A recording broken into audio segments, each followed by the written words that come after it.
గ్రామ పంచాయతీ సర్పంచ్ ఎన్నికల సందర్భంగా కనగల్ మండలం రామచంద్రపురం కాంగ్రెస్ పార్టీ అభ్యర్థిగా ప్రచారం చేస్తున్న అందుగుల సువర్ణ వెంకటేశంతో మా ప్రతినిధి రాజశేఖర్ ఫేస్ టు ఫేస్.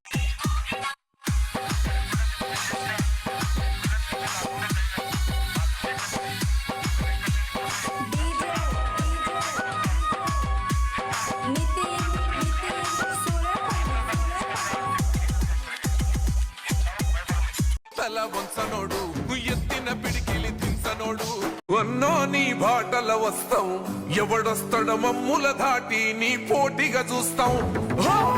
రైతు కూలన్నలు కలిసాం పొడవలిన గండ్లను ఇడిసాం అన్నా కొట్లాడి నీ గెలుపు కండ్ల చూస్తాం.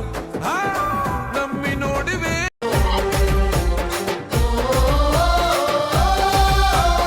అంతులేని రాజకీయ అనుభవాల పాఠము న్యాయాన్ని బతికించగ కదిల ధర్మపీఠము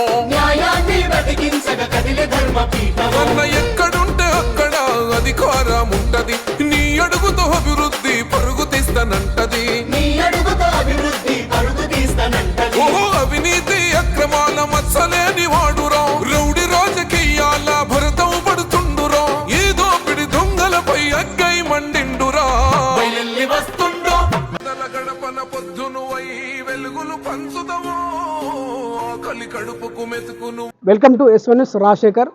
గ్రామ పంచాయతీ ఎన్నికల నగార ఇప్పటికే ప్రచారం సజావుగా సాగుతూ ఉంది. వారం రోజుల నుంచి అభ్యర్థులు ఎవరికి వారు గెలిపే లక్ష్యంగా గ్రామంలో డోర్ టు డోర్ ప్రచారం నిర్వహిస్తూ ఉన్నారు.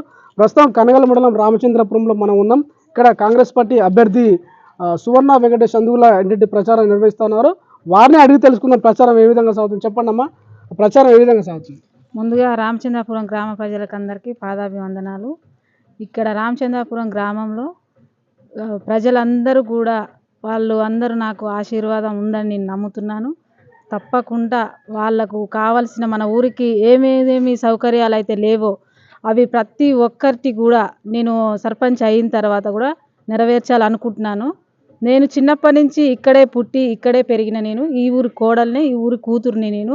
నేను చిన్నప్పటి నుంచి పడిన బాధలన్నీ కూడా ఏ లేడీస్ కానీ ఏ జెంట్స్ కానీ ఎవ్వరు ముసలోళ్ళు అయినా సరే ఎవ్వరు కూడా ఆ ఇబ్బంది పడకుండా నేను రోడ్డు సౌకర్యం కానీ గుడి సౌకర్యం కానీ వాళ్ళ పేదవాళ్లకు ప్రభుత్వ పథకాలు ఏ విధంగా అందాలి అనే విషయంలో కానీ పిల్లల చదువు విషయంలో కానీ మరియు మన ఊరిలో సీసీ కెమెరాలు కూడా లేవు. సీసీ కెమెరాలు, స్ట్రీట్ లైట్లు మరియు గుడి బొడ్రాయి ఇవన్నీ మన ఊర్లో లేవు.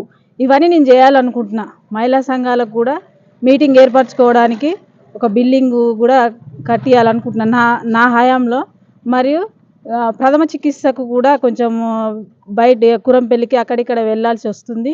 అట్లాంటి ఇబ్బంది కూడా లేకుండా నేను ఆ సౌకర్యాలు కల్పించాలనుకుంటున్నాను. మరియు నా కత్తెర గుర్తుకు తప్పకుండా ఓటేసి నన్ను ఆశీర్వదిస్తారని నేను తప్పకుండా నమ్ముతున్నాను. చెప్పండి, మేము గ్రామంలో తిరిగినప్పుడు ఎటువంటి సమస్యలు ప్రజలు మీరు దృష్టికి తీసుకొస్తారో వాళ్ళకి మీరు ఏం హామీ ఇస్తారు? నేను తిరుగుతున్నప్పుడు వాళ్ళు ఏమంటారు, రాములవారి గుడి కావాలని అడుగుతారు. అది నేను తప్పకుండా అది నెరవేరుస్తాను. మరియు మనకు బస్సు సౌకర్యం కూడా కావాలని వాళ్ళు అడుగుతున్నారు. అది నేను చిన్నప్పటి నుంచి నేను అనుకున్నా ఎవరైనా ఇట్లాంటి సౌకర్యాలు మన ఊరికి చేస్తే బాగుండు అని అనుకున్నా. కానీ నాకే ఇట్లాంటి అవకాశం వస్తుందని నేను అనుకోలేదు. తప్పకుండా వాళ్ళు ఏ సమస్యలు అయితే నా దృష్టికి తెస్తారో అవి ప్రతి ఒక్కరికి వాళ్ళకి నెరవేరుస్తాను.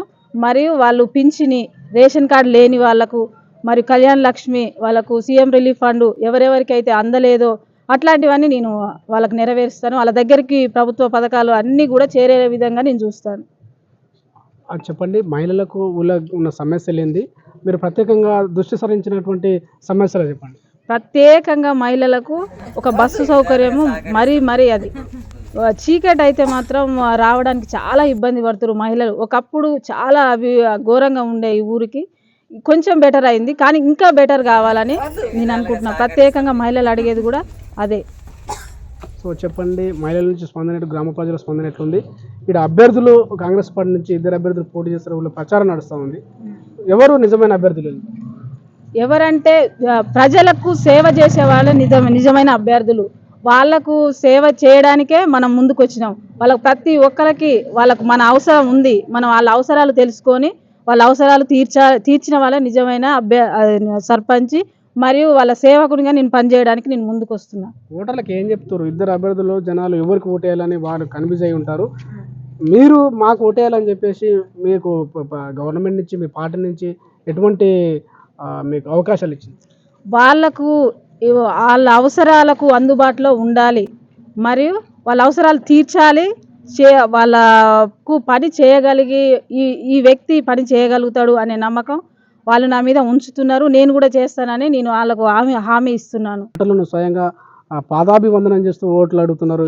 ఎందుకు అలా చేస్తారు? ఎందుకు అలా చేస్తున్నాను అంటే, నేను చిన్నప్పటి నుంచి కూడా ఇక్కడ పుట్టి పెరిగిన కాబట్టి ఇక్కడ ఊర్లో ఉన్న సమస్యలు అందరికంటే ఎక్కువ నాకు ఎక్కువ అవగాహన ఉంది. ఇక్కడ ఉన్న ఆడపిల్లలలో కూడా అట్లాంటి సమస్యలు లేడీస్ ఎవరు పడొద్దు అనే ఉద్దేశంతో నేను ప్రతి ఒక్కరికి నాకు అవకాశం కావాలి, నా ఊరు అభివృద్ధి చేయాలని, నాకు అవకాశం ఇవ్వాలని నేను వాళ్ళను పాదాభివందనాలు చేసి మరీ అడుగుతున్నా. సో జనాలు కాలు మొక్కి ఓట్లు అడుగుతారని చెప్పి ప్రతిపక్షం నుంచి కూడా ఏమన్నా మిమ్మల్ని కామెంట్లు చేస్తే మీరు ఎలా సమాధానం ఇవ్వబోతున్నారు? అవును, తప్పే ఉంది. వాళ్ళ ఆశీర్వాదం నాకు కావాలి కాబట్టి నేను అడుగుతున్నా. మన ఊరు అభివృద్ధి కావాలి, వాళ్ళ ఆశీర్వాదం నాకు కావాలని నేను అడుగుతున్నా. ఎవరో ఏదో అనుకుంటారని మనం చేయం కదా, వాళ్ళ ఆశీర్వాదం కోసం నేను అడుగుతున్నా అంతే. వాళ్ళ ఆశీర్వాదం నాకు ఎప్పుడు ఉంటుందని నేను నమ్ముతున్నా. మొత్తం మీ ఊర్లో ఎన్ని ఓట్లు ఉన్నాయి? ఎంతమంది వార్డు మెంబర్లు ఉన్నారు? 960 ఓట్లు ఉన్నాయి మా ఊరిలో. 8 వార్డులు ఉన్నాయి మా ఊరిలో. సో మీ వార్డు అభ్యర్థుల కృషికి విజయానికి ఎటువంటి సలహా సూచనలు ఇవ్వబోతుంది? మా వార్డు మెంబర్లకు అందరికీ కూడా డోర్ టు డోరు వాళ్లకు మన సహాయ సహకారాలు ఎప్పుడు అందిస్తామని నేను మా వార్డు మెంబర్ ప్రతి ఇంటికి ఏ వార్డుకు వెళ్ళినా కూడా వాళ్ళు కూడా నాతో పాటు, నేనెంత శ్రమిస్తున్నానో వాళ్ళు కూడా నాతో పాటు శ్రమించి వాళ్ళు కూడా మన అవకాశం వాళ్ళు ఇస్తున్నారు. జనాల దగ్గరికి మన విషయాలు కూడా తీసుకెళ్తున్నాము. అందరు కూడా నాతో పాటు వాళ్ళు చాలా కష్టపడుతున్నారు. సో చెప్పండి, ప్రజలకు ఓటును ఎలా అభ్యర్థించబోతున్నారు? చివరిగా గ్రామ ప్రజలకు ఏం చెప్పబోతున్నారు? చివరిగా నేను మా గ్రామ ప్రజలకు తెలియజేయనిది ఏమనగా, రామచంద్రాపురం గ్రామంలో ఎట్లాంటి సమస్యలు అయితే ఉన్నాయో ఆ సమస్యలు ప్రతి ఒక్కటి నేను నెరవేరుస్తాను. అది నేను చిన్నప్పటి నుంచి కన్న కళ, నేను అది నెరవేర్చి తీరుతాను. మీరందరి ఆశీర్వాదం నాకు కావాలి. ఎట్లాగైతే నాకైతే 2 వార్డులు మాత్రం ఇనామస్ అయినవి. నాకు ఆ సపోర్ట్ ఉందని నేను నమ్ముతున్నా. వాళ్ళ ఆశీర్వాదంతో నా కత్తెర గుర్తుతో ఓటేసి నన్ను ఆశీర్వదించి నన్ను గెలిపిస్తారని నేను కోరుతున్నాను. సో చెప్పండి, ఇక్కడ సీనియర్ నాయకులు అందుగుల వెంకటేష్ ఉన్నారు, వారిని అడిగి తెలుసుకుందాం. సో చెప్పండి సార్, ఊళ్ళో ప్రధానంగా సమస్యలు ఏంటి? రామచంద్రాపురం గ్రామ ప్రజలకు ముందస్తుగా నా యొక్క నమస్కారాలు. నేను గత 17 సంవత్సరాల నుంచి గ్రామంలోనే అందుబాటులో ఉంటూ ప్రతి ఒక్కరికి ప్రతి డోర్ టు డోర్ వాళ్ళకి ఏ సమస్య వచ్చినా, పెన్షన్ లేని వాళ్ళకి పెన్షన్ చేసిన, ఆరోగ్యశ్రీ కార్డులు ఇచ్చిన వాళ్ళకు ప్రతి ఒక్కరికి ఏ అవసరంలో కూడా నేను వాళ్ళ సమస్యల గురించి గుర్తించుకున్నాను. ఇప్పటికి కూడా డ్రైనేజ్ సమస్య ఉంది మా గ్రామంలో.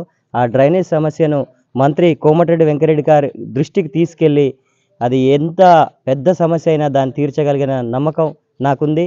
ఆ సార్ ఆశీర్వాదంతో మా గ్రామాన్ని అన్ని విధాలుగా కురంపల్లి నుంచి రామచంద్రపురం డాంబర్ రోడ్డు రెన్వల్ పెట్టించి, రామచంద్రం నుంచి కొప్పోలుకు కొత్తగా నూతనంగా డాంబర్ రోడ్ వేయించి బస్సు సౌకర్యం కల్పించి ప్రజలందరికీ అందుబాటులో ఉంటూ ఊళ్ళో వాళ్ళకి ఏ ఆపద వచ్చినా సాపద వచ్చినా నేనున్నా అనే నమ్మకం కల్పించి మేము మంచిగా మా మంత్రి గారి సహకారంతో పనిచేస్తామని వాళ్ళకు భరోసా కల్పిస్తున్నాం. సో యువత ఏం ఆలోచిస్తుంది? యువత ఎటువైపు ఉందండి? యువత ఖచ్చితంగా మాకు మద్దతు ఉంది. యువతకు ప్రతి ఒక్కరికి నా అవసరం ఉంది. వాళ్ళ అవసరంలో నేను పనిచేసిన, వాళ్ళు ఏ సమస్య వచ్చినా నా దృష్టికి తీసుకొస్తారు. నేను సార్ దృష్టికి తీసుకుపోతా. ప్రతి ఒక్కరికి నా మీద నమ్మకం ఉంది. పక్కా పని చేస్తాడు, మేము పోతే కాదన్నాడు అనే నమ్మకం ఉంది. వాళ్ళు ఖచ్చితంగా నన్ను గెలిపిస్తారు, మా భార్యను గెలిపిస్తారని నేను నమ్ముతున్నాను. సో యువతకు మీరు గెలిస్తే ఎటువంటి ఉపాధి అవకాశాలు కల్పించబోతున్నారు? గ్రామంలో నిరుద్యోగులకు ఎటువంటి స్కిల్స్ ఏమన్నా ప్రభుత్వం నుంచి హామీ ఇవ్వబోతున్నారు? తప్పకుండా కోమటిరెడ్డి ప్రతీక్ ఫౌండేషన్ ద్వారా ప్రతి ఒక్క ఏదైనా యువతకు ఉద్యోగ అవకాశాలు, మంచి చదువుకునే యువతకు మంత్రి గారి సహకారంతో విదేశాలకు అన్నిటికీ పంపించి ప్రతి ఒక్కరికి మేము అందుబాటులో ఉంటానని, వాళ్ళకి ఏ విధంగానైనా నేను చూసుకుంటానని నమ్ముతున్నాను. సో గ్రామంలో మౌలిక వసతులు ఏ విధంగా ఉన్నాయి? పోయిన 10 సంవత్సరాల ప్రభుత్వంలో మీ ఊర్లో ఎటువంటి అభివృద్ధి జరిగింది? పోయిన 10 సంవత్సరాలు సీసీ రోడ్లు, ఓన్లీ సీసీ రోడ్ల వరకే పరిమితమైంది. ఇప్పుడు ప్రతి సమస్య ఏదొచ్చినా మనం పేద ప్రజలకు ఎలాంటి ఇబ్బంది ఉన్నా ఒక ఆరోగ్య ఉప కేంద్రము, యువత ముఖ్యంగా గంజాయికి బానిసలు కాకుండా, మత్తు పదార్థాలకు బానిసలు కాకుండా వాళ్ళందరినీ ఒక ఆచరణకు తీసుకొచ్చి మా గ్రామాన్ని మరింత అభివృద్ధి చేస్తానని నేను వాళ్ళకు మాటిస్తున్నాను. వాళ్ళు నాకు సపోర్ట్గా ఉన్నారు అందరు. ఊరి ప్రజల దృష్టి ఎటువైపు ఉంది? ఇటు ఇద్దరు అభ్యర్థులు ఉన్నారు పోటీలో, మద్దతు ఎవరికి ఉంటుంది అనుకుంటున్నారు? ఊరి ప్రజలు ఖచ్చితంగా ఊళ్ళో ప్రతిరోజు అందుబాటులో ఉంటూ ఉదయం సాయంత్రం నా ప్రజలకు ఏం అవసరం ఉంది, నేను ఏం చేయాలి అనే ఆలోచన మాకుంది. వాళ్ళ మద్దతు మొత్తం మాకే ఉంది. సో మంత్రి కోమటిరెడ్డి వెంకటరెడ్డి నుంచి ఎటువంటి హామీ లభించింది? మీకు గెలిచిన వెంటనే ఎటువంటి అభివృద్ధి చేపట్టబోతుంది? కోమటిరెడ్డి వెంకరెడ్డి గారు ఒకటే చెప్పినారు, ప్రజల మద్దతు ఎవరికి ఉంటే వాళ్ళకే నా మద్దతు అన్నాడు. ఆ మద్దతు ప్రకారం మేము గెలిచి ప్రతి సమస్య, అది ఎంత పెద్ద సమస్య అయినా సార్ దృష్టికి తీసుకుపోతాం.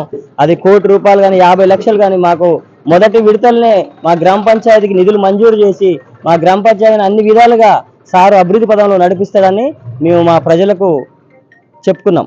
సో మీరు గెలిచిన వెంటనే ఎటువంటి అభివృద్ధి చేపట్టబోతున్నారు?